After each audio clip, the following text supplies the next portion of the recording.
Welcome to the All Access Podcast from the experts at Thiessen. Each episode, we'll talk about technology topics, trends, or solutions that manufacturers need to know in today's rapidly evolving times. Sit back, enjoy the discussion, and let us know what you think. Hey, my friends, welcome to the All Access Podcast. I am your host, Michael Thiessen, coming to you from the beautiful studio here in Troy, Michigan at the location of Thiessen America. Welcome, friends. Glad that you made it again to this episode. Today, we're talking about the selling in a competitive market. All of you guys are in the mold and die industry, and you guys are doing exactly the same thing what we're doing over here at Thiessen, and that is trying to make sure that all of you have our lovely software in your hands so that you guys can be as productive as possible. And that is called selling. But in order to make sure that you have the right tools and the right mindset, we have invited one of our dear friends to this particular podcast because he is the true expert. Because he brings just decades of experience. He has a sincere passion for this particular genre. Along with that comes just a little bit of humor. Mr. Ken Seawell is going to be on here with us. Now, let me just make sure that you guys all understand who Ken is. Ken is the managing partner of the Sandler Training by EAM Consulting Group. And you know what? Ken shows the sales leaders and their teams, of course, how to master the powerful sales methodology that was developed. And it's called the Sandler Selling System. Now, he takes a little bit of a different approach. He takes a different approach to the just traditional sales process, which is knocking on doors, calling, doing whatever, just the traditional sales process. And he challenges long-held sales beliefs and demonstrates how to place the power and control of the sales process firmly in the hands of you, the sales professional, or the seller at your company. You know, and I had a real pleasure just recently where Ken and I attended the AMBA Conference 2022 in Chicago, Illinois. I can tell you this from attending this event. First of all, it was a fabulous event. And during that particular conference, Ken Seawell had a breakout session, and he really made an impact at this breakout session with all of the attendees. A lot of good information came through to all the participants. So in case you missed the AMBA 2022 and you could not make it, we have Ken Seawell on this particular podcast in order to give you the opportunity to hear what he has to say. And just to give you a little glimpse of what he talked about at AMBA 2022. He's my coach. He's teaching me of how to be more productive.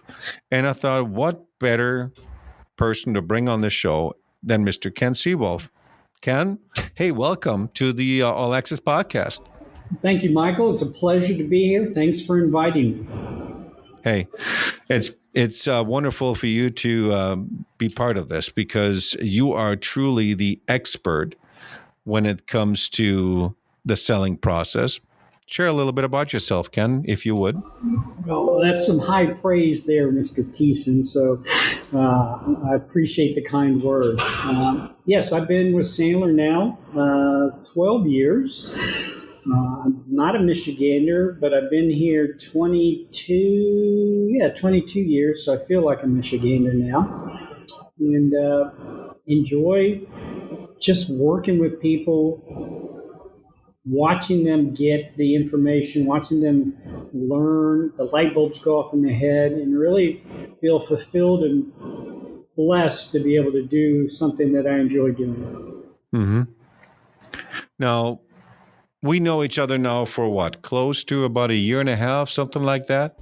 Yes. And I can honestly say you've made quite an impact on me with your teaching methods, your methodology. You're almost like a shrink to me because of just the methods that you apply. Now, obviously, the listeners that we have out there are in the mold and die industry, manufacturing industry. Is manufacturing selling, or the selling in a manufacturing industry, any different than selling shoes, for example? That's a great question, Michael. I think that I hear it all the time when people say we're different. And I have to be honest that I think we all do the same thing. We all introduce ourselves to strangers. We all talk to people about problems, and we all exchange money for services. Mm-hmm. And I think that's really what the definition of selling is. And so everyone who does that on some level sells. Yes, there are nuances to selling that, we have to factor into the conversation, but at the heart of it, selling is selling. It's having a conversation with someone and exchanging money for services. I mean, you're big on people. I mean, you come off real easy. You understand how individuals behave because you have that knack. You know exactly what kind of character I am using the DISC profile.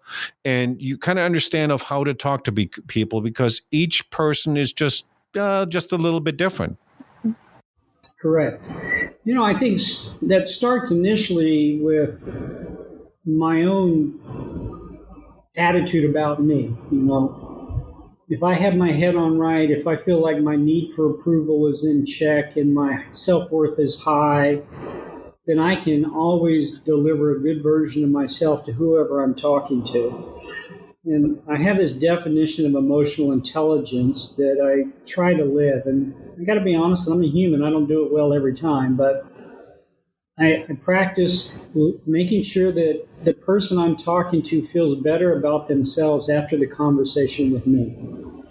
So if I can deliver that, then I feel like I've done a good job. And, I believe in what I do. I don't worry about making money or, having enough of this or that. I just do what I do. And I think the money follows your success. So... And having fun while you're doing it. Yeah. I mean, life is way too short not to enjoy it. And so, we all get those people that on the phone want to blow us up or, take away our okayness or make us feel bad. But at the end of the day, what am I going to do? I don't care. Right. See, I grew up in the manufacturing business. I was on the other side. I was the one that kicked out the sales guys because they were sometimes sleazy, sometimes too pushy, sometimes all of this. And of course, when I switched over from the manufacturing side on the other side of the fence and jumped over the fence and went into selling, I always tell people that's when I became my worst enemy. And only through your organization, Sandler Selling Systems, and the team that you have, it actually has become more fun because you talk to more individuals and it is a fair talk. It is, like you said earlier, you're not trying to take any okay away because we all know all these sales guys or the sales department, so to speak, it's considered sleazy, the used car salesman and all of this, and they all provide the term sales just a bad name. Yeah, there's a stereotype around being a slimy, manipulative son of a gun that in some cases is well-deserved, right? And those of us that want to practice the art of having a adult-to-adult conversation in which there is a mutual interest in trying to get something accomplished, it gives us a bad name. But they're out there, and so we have to overcome that. And, we can wail against it being right, that we have to do it, but at the end of the day, we just have to deliver what we say we're going to do the way we say we're going to do it. And I firmly believe that if someone really wants to solve a problem in their business, then we can have a mutually beneficial conversation about it. Because that's my only job, is to help people figure out what's the right, smart, good business decision to make to solve the problem that's getting in the way of them making money and living the life they want to live. Mm-hmm, mm-hmm. So in the mold and die industry, obviously the people that we're talking to here, they just don't have companies knocking on their door and saying, hey, I want you to do my job. They have probably sales guys in their facilities as well that have to go through and do the necessary deeds in order to bring more and more business in. If I'm looking at the young mold makers that are just starting off in the business, yeah, there may be no one or two people that provide them on work, but they need more. So what are some of the tools? I mean, of course, we know the telephone, you pick up the telephone. There's email tools. What are some of the tools that you would say works in order to get some sales in? What I've found is a multi-pronged approach using email, LinkedIn, and the phone to really create a platform for selling, because I don't know which platform people are most comfortable communicating through. So I think using all of them makes sense. I like LinkedIn a lot. You know, it's really the story behind how we got together. You know, we were, John and I connected on LinkedIn back in April of the pandemic. Maybe that was 2020. And we started a conversation via LinkedIn, and by October, we were in serious negotiations about working together. And so I think that, using LinkedIn to create connections and then go into the connections and having some kind of very honest dialogue about, hey, why don't we find 15 minutes to talk, and I'll learn your story, you learn mine, and then we'll figure out if there's something to go from there. And I think it creates an opportunity for you to have a warmer conversation over the phone, because you've already met through LinkedIn. And if you're setting something up, you're scheduling a conversation over the phone with them that they've scheduled and you've scheduled, so both of you have it on your calendars and you can give it undivided attention for 15 minutes, whatever time frame you set up. I really like that approach. And that's how I do it. I use LinkedIn to drive initial conversations over the phone, and then I'll let the conversation over the phone dictate where it goes from there. Mm-hmm. There's nothing better than talking to somebody, recognizing their voice inflections, seeing how they're reacting to certain questions, the hesitations, all of those kind of things you can't just get from an email or a text message. Texts are the worst, but you can't get that from an email or just a LinkedIn conversation. We forget with this age of instant gratification via texts, Instagram, and Twitter, and all the things you can do on your phone and through the computer. We forget that that's only 7% of the way people communicate is the words they use. So there's 93% of how I understand what you're trying to communicate to me that I'm losing just using my text or using the email or LinkedIn. So I have to balance that. Because, you can hear hesitancy, you can hear disbelief, you can hear excitement, you can hear people, I'll say this bluntly, lie to you over the phone, where you might not hear that, get that through emails. And I think the other thing about the phone is that it's immediate. If a guy didn't want to talk to you, he's going to tell you that. And so I get a pretty clear understanding of what happens in real time rather than, LinkedIn or email, which may take 2 or 3 days or 2 or 3 weeks to get some kind of response. And so I think you have to use them all. You can't rely on one. I think there's, they say, moderation is good for a lot of things, and I think it's the same in selling. You got to balance phone calls and emails and LinkedIn to drive opportunities for people to get a sense of who you are. Right. Now, I read multiple articles throughout the last 10 years almost, or if not longer, about that cold calling is dead. Cold calling is dead. Everybody jumped on this bandwagon and cold emails, and then all of a sudden, the emails were just flooded up with tons of email. Now, then the email systems realized that, you know what, we can create this thing called spam, and we just let everything go into that little folder, and we're all okay. Is cold calling dead?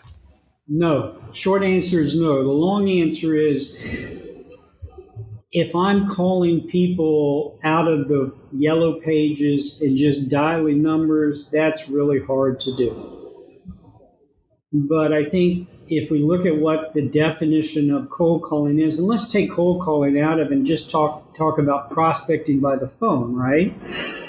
If I look at it as making phone calls to people I know that don't have a clear understanding of what I do, then that's easy. Because there's a ton of people I could call that would take my call that I could have a conversation with. And so I don't have to overcome that "you don't know who I am" thing.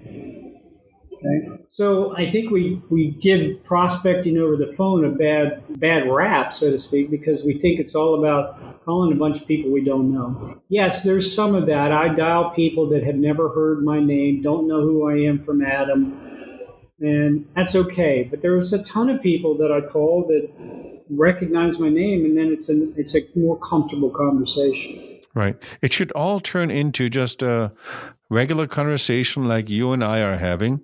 And it should about selling is not so much about selling. It's more or less trying to figure out of how two people can help each other, and especially helping each other in order to fix an issue or fix a problem that one of them is having.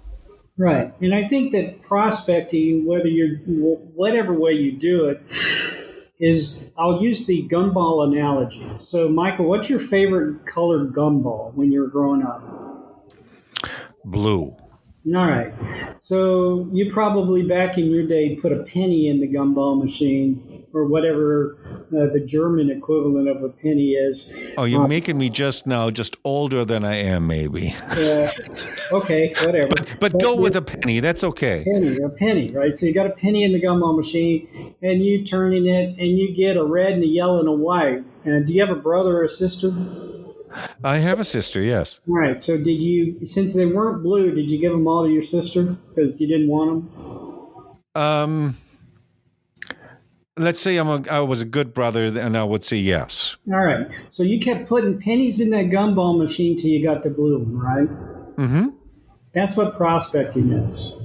Correct. You're continuing to put pennies in the gumball machine till you get an opportunity to get the one that you like. The other way to look at it is sorting, right? You're taking a list of people that are suspects. Right. And you're trying to figure out if they're going to be a prospect or they're going to be a reject. And you're just sorting. And that's all you're doing. But what do you tell to the salespeople for these mold and die makers that are on the phone and getting shut down day after day? Because it can be emotionally straining.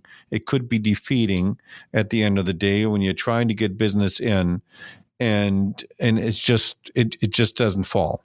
What do you say to those salespeople?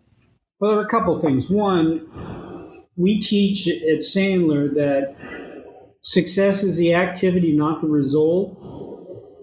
Because if I do the behaviors that I say I'm going to do, if I build a plan and I have a plan about how many behaviors, interactions I'm going to do on a daily basis, and I do those interactions, I can bet on a good outcome. And so I think if you do what you say you're going to do and spend your energy, time, and effort on doing what you say you're going to do instead of worrying about the result, you're in a better headspace. Because you can't control the back end of that. I can walk away today feeling good about doing my behaviors because I did them. Right. There's nowhere in there that says you do your behaviors and X number have to translate into a next step, right? Right. Now, obviously there's a whole bunch of different sales approaches. And in my intro, when I introduced you, I'd mentioned that you take a different approach than the traditional approach. What is the traditional approach? Well, the traditional approach is going to get on the phone and say, hey, Michael, Ken Seawell, I work for Sandler. I've got a sales training company, and I think I can save you. I could turn your results into 3 times what you're doing now, and let's sit down and talk about it, what your schedule look like on Friday. And I've sort of bombarded you with a little bit about what I do and the features and benefits of what I do. And nowhere in there did I actually, I asked you if you had time or asked permission to have a conversation. None of that, right? I just started pitching my story. Right. It's like as you say, sometimes, at least from what I remember, and I do listen up when you say, it's not so much about me, it's more about you. It's selling is more about listening than me talking. Yeah, I think that you're absolutely right, Michael. We put too much emphasis as sellers on ourselves and not enough on the prospect because we don't have a better process. We default to what we know, which is us. And I think what we have to do is, and what I'm trying to do is teach people that other way so they can make the conversations about the prospect and not about ourselves, the sellers. So as you just said, it's so much more important to understand the other side that you're talking to, understand where he is sitting, what he is dealing with, than me trying to say, hey, we're creating great molds over here and we're having all of these machines. We can help you. That's not the way how a salesperson should be doing it. Right. Now, before we even start that, though, there's one thing I want to talk about that I think is a brilliant part of what we do. It's called the pattern interrupt. And so, a pattern interrupt by definition is when I do something to break your chain of thought and I divert and shift your attention away from what you're doing, your attention, your thoughts from what you're doing to something else. Okay.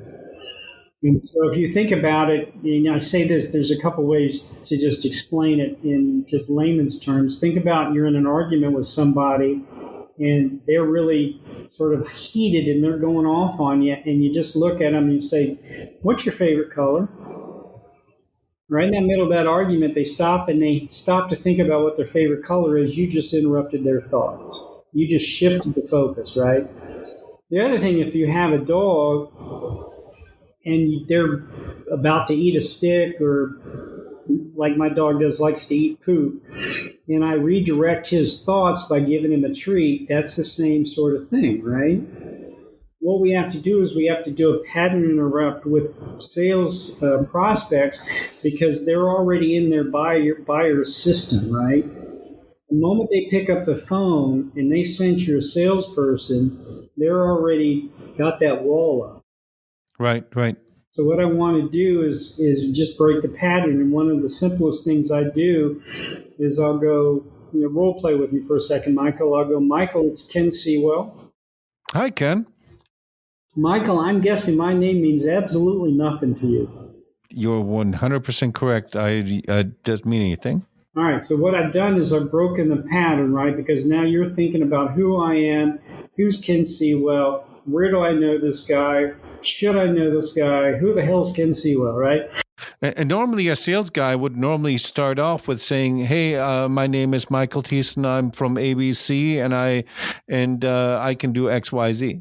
Yeah, and what I want to do is I want to do it differently, and I want to start with that pattern interrupt. Because every time I do it, I will hear that wall come down. I can hear the wall coming down. They'll say things like, yeah, I don't know you, or yeah, I've seen your LinkedIn post to me, I haven't called you back. So it changes the dynamics, right? It keeps that playing field level. And so I'm not just some cat calling him out of the blue. I have to force him to think, who am I? And changes the way he's thinking in his head. Because here's the key to selling. Until I get the buyer out of their system, I can't sell them anything. Right. Right. So what I want to do is try to get them out of their buyer system so that we can have a mutually beneficial conversation. And so the next thing I do in that is I'll say, after I break that pattern, is I'll ask permission to share. Michael, well, that's different.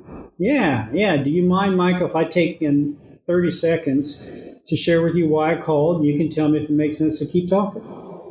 At that point, you give me 30 seconds. At the end of 30 seconds, we can decide if there's something more to talk about. If there isn't, we'll shake hands virtually, part friends, and be done. Absolutely. But the third thing is then to have a 30-second commercial, and that's the crux of where I think most salespeople struggle, because their 30-second commercial focuses on the wrong thing.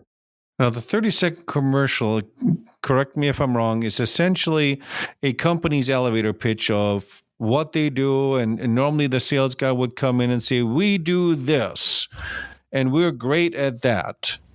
And now, of course, instead of coming in right away and barging through the door, the 30-second commercial is a little bit more softer, more refined. Again, if we go back to some things we talked about earlier, the 30-second commercial where we do this well, we do this well, we do this well is about me, not about the prospect, right? Correct. And I think there's a couple things that it does. The other thing I think it does is it basically gives the prospect an opportunity to dismiss you because you may say something that they don't need. And you say it too early, and then they have an opportunity to sort of dismiss the opportunity, right? And I think the other thing is it doesn't do anything to figure out what's important to the prospect. And so what I want my clients to do when they're thinking about this elevator pitch / 30-second commercial is to think about what are the problems that their features and benefits solve for their clients. So if I'm talking about selling, what I do in sales training, what I'm thinking about is I could tell them that I help them learn how to make better, prospecting calls, but nobody cares, right? So if I would come up to you, Ken, we'll take you for example, and if I would ask you, I'd never met you in my life before. I've seen you maybe at a trade show, and I walk up to you and I say, "Hey, Ken, what is Sandler?" What would be your answer? I would say, Michael, why do you want to know about Sandler? I'm going to break the pattern right off the bat. Good step.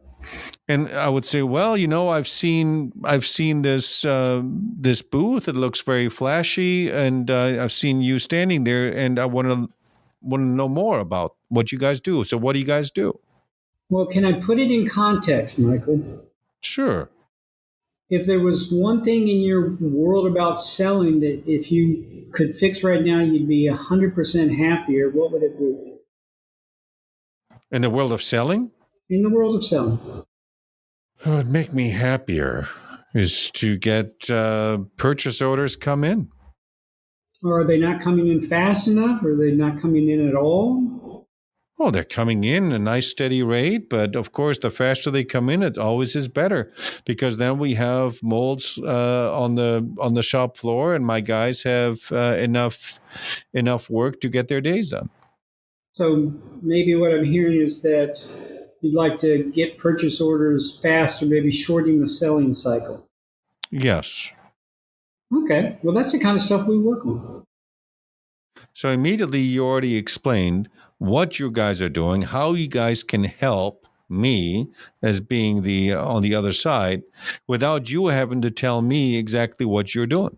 Yeah, because the next thing out of my mouth is, Michael, I don't know if that's even something you want to have a conversation about. Sounds like you're doing pretty good.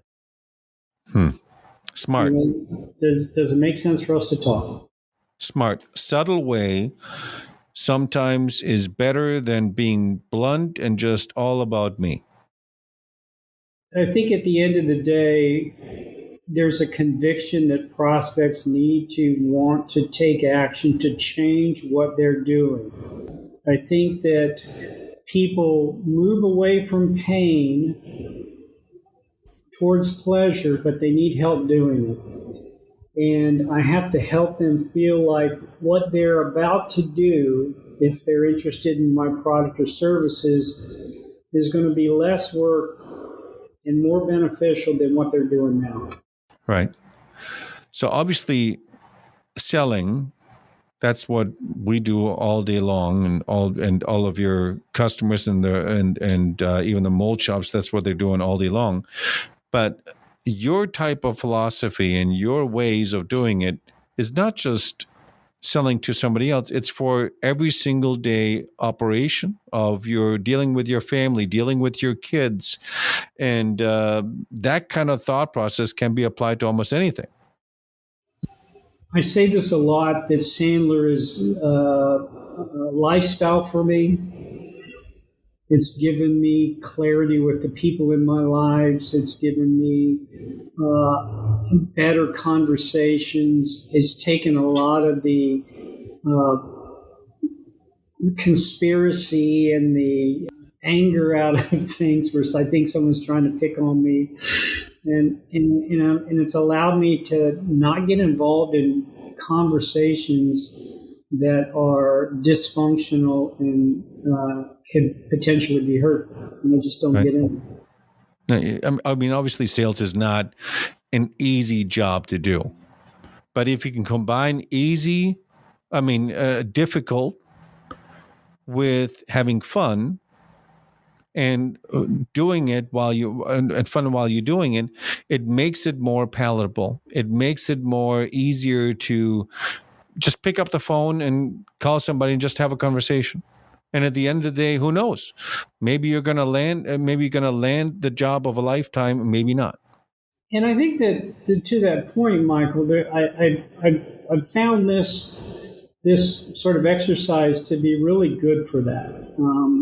To choose between being judgmental or curious. So if I sit here at the beginning of a day and I've got to make 15 phone calls, I can be judgmental to say, oh, this guy's not going to talk to me, or this is going to be a long day, or, I can't interrupt important people. I'm already judging what's going to happen. If I take the judgment out of it and just be curious and say, I'm just going to call these cats to see what's going on and see if there's any interest, and then just be curious. If there's one thing that you could tell our listeners that are operating in our market here, what would it be to stand out and do? Obviously, there are tons of competitors. I mean, competitors almost everywhere, and nowadays selling is at times ruthless, sometimes cutthroat. What would you say to these individuals? What is that one thing that they should be doing to stand out? Be different. If you're doing everything that your competition is doing, stop and do something else. So a good example for me is I need 3 bids, right? When you're in that bidding game, when you get requests for proposals or those kind of things. Right. I'll call the guy up and I'll say to him, the person, and I'll say, hey, in order for me to bid on this, I'd like to find, 15, 20 minutes to talk about it. That right there is different because most of us don't do that, and we go through this mental exercise that, they're interested in our product and service, let's quote it. But they don't ask themselves, why is this guy interested in my product or service? So the first thing I'm going to do is call them up and ask them, why did you include me in the bid? Right? And, if I get we're looking for 3 bids, then I know I'm probably not the guy. And if I can't get the guy to give me 15 minutes on the phone to talk about it, then I'm going to politely decline to be considered. I'm just going to back out. And that's different. Because if the guy doesn't want me to be in it or doesn't care if I'm in it, he's going to be, okay. But if he wants me to be in it, he's going to say, wait. Now I know I've got maybe an opportunity here. And so it's just being different. So the fun thing is, for me, is to meet up with you because at the end of our classes and the guidance and the mentoring that you guys provide, it leaves a difference, because I know from myself of it works. The stuff that you guys teach at Sandler works. It makes a difference. And our team here at Tebbis, they have seen it because we're helping people finding solutions that before they just didn't realize. And I have to ask about your secret talent, because I have to ask you, how different is better than better? You know what I mean by that? I know what you mean by that. But I have to ask that. Now, of course, you can say, no, I don't want to tell you or tell the listeners. But what is your secret talent? Everybody's wondering about that. I think that, my background is varied just varied, right? I spent the first 15 years of my life, business life after college, in the hotel business, where I learned how to cook, right? And so I can do that professionally. Then I spent a little bit of time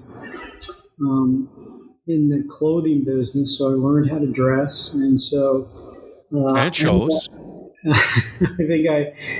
I think I dress really well, but what I do really well is cook. And I think people don't know that about me. I can cook. You can whip up pretty much anything, and it comes out perfect. Well, we used to do this thing in our church where we'd have a silent auction for the youth trip, and raise money for their going on the trip. And one year I put a dinner for 6 out there, and boy, was it like a madhouse. And the next year I had to do 2. And so I've done a lot of these little 6-plate dinners where I go to the person's house and I cook the meal in their house. Wow. And just six courses. So it's pretty fun. Awesome. That's a great secret talent to have, and I compliment you for this. Ken, unfortunately, we're coming towards the end. What would be the one thing that you would want to leave with our listeners of what they should be changing in their operation and their way of doing? I think they should be changing their mindset, right? All of us have good products or services. All of us have stories of how we've helped people, and all of us can share those stories. Because we have an obligation to ourselves, to our family, and to our business to go out there and share what we do, share those stories. And we have to look at ourselves as not a liability or an inconvenience to the prospect we're talking to. We have to look at them and say, in our head, we're an asset. Mm-hmm. Because we're going to be the thing that helps them fix what's broken in their business. And all they have to do is listen. And so if we can get people to shift their mindset around that, then I think we're off to a good start. Wonderful. Well, Ken, I appreciate you for giving us your insight. And I thank you for being on the All Access podcast. It definitely was a treat. Hopefully it was a treat to all of you guys listening, and that you got 1 or 2 things or 3 things out of this particular episode. As I already said, I've known Ken now for quite some time here, and he definitely can make sure that you have the right mindset when you go through and you do your selling. Go out, pick up the phone, contact the business of your choice that you want to get in contact with in order to get some more business in through your door. Just pick up the phone, have a conversation, listen. And if at the end of that conversation, you end up with a business for your team, that's perfect. And that's what we want you to do. That's what we want you to make sure that your business can be more successful than it was yesterday. And that's key, especially in today's society where we're trying to get as much business retained here in our US of A and making sure that we manufacture here. So Sandler Selling Systems is in Troy, Michigan. If you need to get in contact with Ken, you definitely can reach out to me. Send us an email at marketing@tebisusa.com and let us know what you think of the show. Give us some ideas. With that said, I wish you guys a wonderful rest of the day. Enjoy yourself and be successful in what you do. Thank you for joining this episode of All Access. Please leave a comment or review with your feedback or what you'd like to hear in future episodes. To learn more about manufacturing technology solutions and Tebis's capabilities, visit our website at Tebis. That's TEBIS.com.